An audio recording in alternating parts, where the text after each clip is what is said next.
Welcome to Biz Filing's Expert Insights. Hi, I'm Greg Corombos. Our guest this week on Expert Insights is Sandra Feldman. She is a publications attorney at CT Corporation. Sandra joins us today to discuss the important differences between the sole proprietorship and legally registered, solely owned entities like a limited liability company or corporation.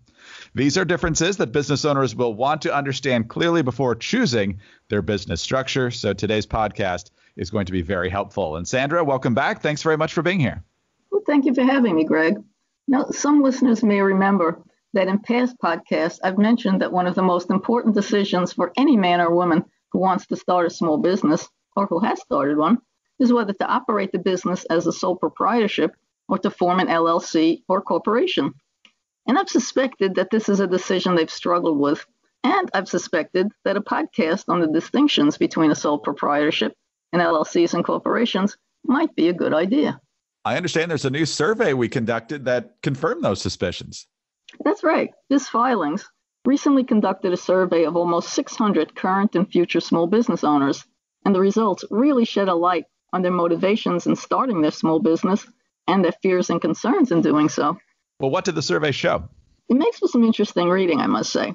For example, it shows that wanting to be their own boss and having the freedom to put their ideas to work are the most frequently cited reasons for starting a business, while being afraid of making a mistake and not having anyone to advise them are among the most frequently cited fears and concerns.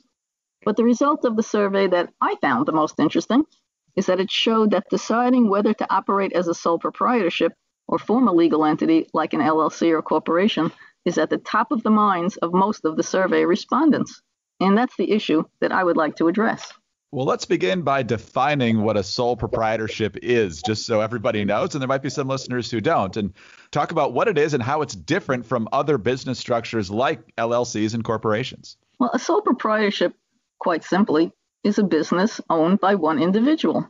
And it's different from an LLC and a corporation in two main ways.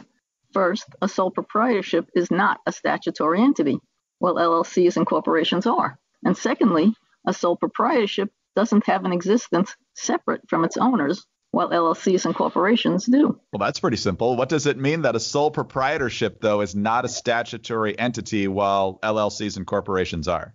It means, first of all, that you don't need a statute saying you can form a sole proprietorship. All you have to do is start doing business, and voila, you have a sole proprietorship. But the same isn't true of either an LLC or a corporation. There has to be a state statute saying you can form an LLC or a corporation, and you have to do whatever that statute says you have to do to form that LLC or corporation, which at a minimum will be filing a formation document with the state agency in charge of business entities. It also means that a sole proprietorship doesn't have to comply with the provisions of a governing sole proprietorship statute because there isn't one. While on the other hand, LLCs and corporations, once they're formed, have to comply with the LLC or corporation statute under which it was formed, which will mean, among other things, it'll have to maintain a registered agent and file an annual report. Sandra, it sounds like not being a statutory entity is an advantage of the sole proprietorship. Would you agree with that? Well, it's both an advantage and a disadvantage. It's an advantage for the small business owner in that it makes doing business as a sole proprietorship simpler. You don't have to decide which statutory entity to choose, or choose a formation state, or decide who your registered agent should be, or decide if you want your LLC or corporation to pay taxes on its profits, or if you want to pay the taxes yourself. And we know from the Biz Filing survey that small business owners already have enough to think about. Also, not being a statutory entity can make a sole proprietorship less expensive. You don't have those initial formation fees or any annual fees to maintain good standing that LLCs and corporations have. All right, so that's the upside of being a sole proprietor. Let's flip it around now. What's the advantage of forming a statutory entity like an LLC or corporation? Well, there's a big advantage to it. And it actually has to do with the second main distinction between a sole proprietorship and either an LLC or a corporation, and that's the separation between owner and entity. And what I mean by that is that a sole proprietorship doesn't have its own independent existence.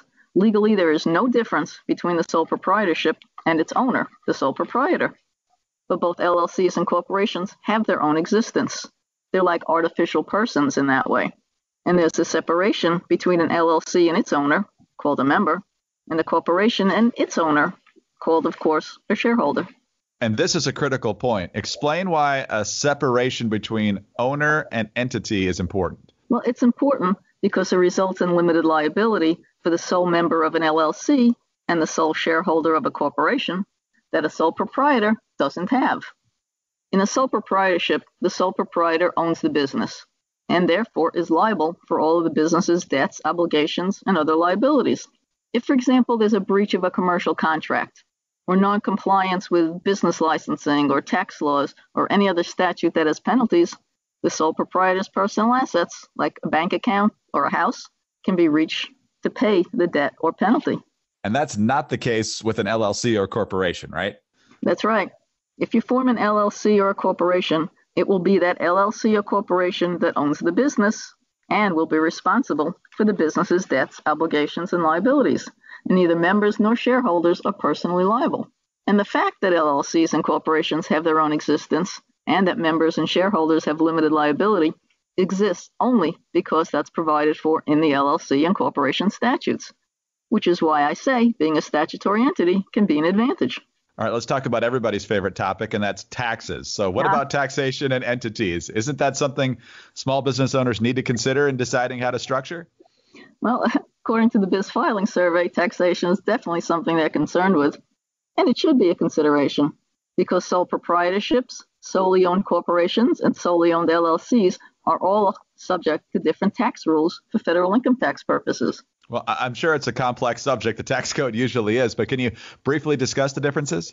Well, sure, it is complex, but to put it in simple terms, in the case of a sole proprietorship, the IRS makes no distinction between the sole proprietorship and the sole proprietor. The business's profits are the sole proprietor's profits, and he or she pays the taxes on those profits.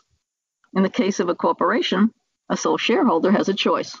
By default, the corporation will pay income taxes on the profits. We call that C corporation taxation because the tax rules are found in subchapter C of the Internal Revenue Code.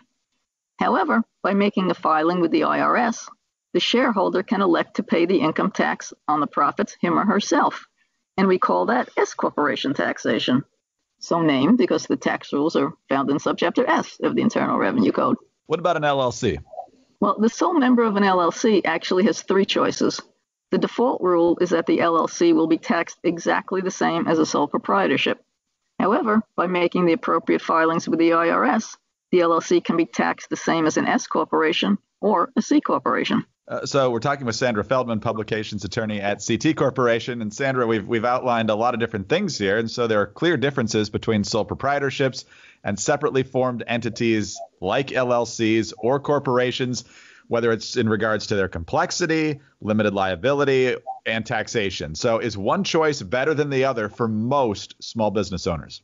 It really depends upon each unique situation, and there are a lot of factors to consider, like the type of business. Is it one with a high risk of liability? Or the owner's financial situation? Will he or she need outside funding, which is easier to get for a corporation or an LLC? Or are there plans to expand? And what's the exit strategy? Selling the business or leaving it to his or her children? And those are just some of the factors. So for many small business owners, getting the advice of legal and tax professionals is probably a good idea. And using a corporate service company like CT to help with the compliance needs, regardless of the business structure, can also help relieve some of the pressure small business owners have. That's really the best recommendation I can make. Sandra, we'll have to call time there. Thanks as always for being with us and explaining these important distinctions for our listeners. Thank you, Greg. Sandra Feldman is publications attorney for CT Corporation. I'm Greg Columbus reporting for Expert Insights. For more information, please visit bizfilings.com. Biz Filings, a Wolters Kluwer company, has been incorporating businesses since 1996.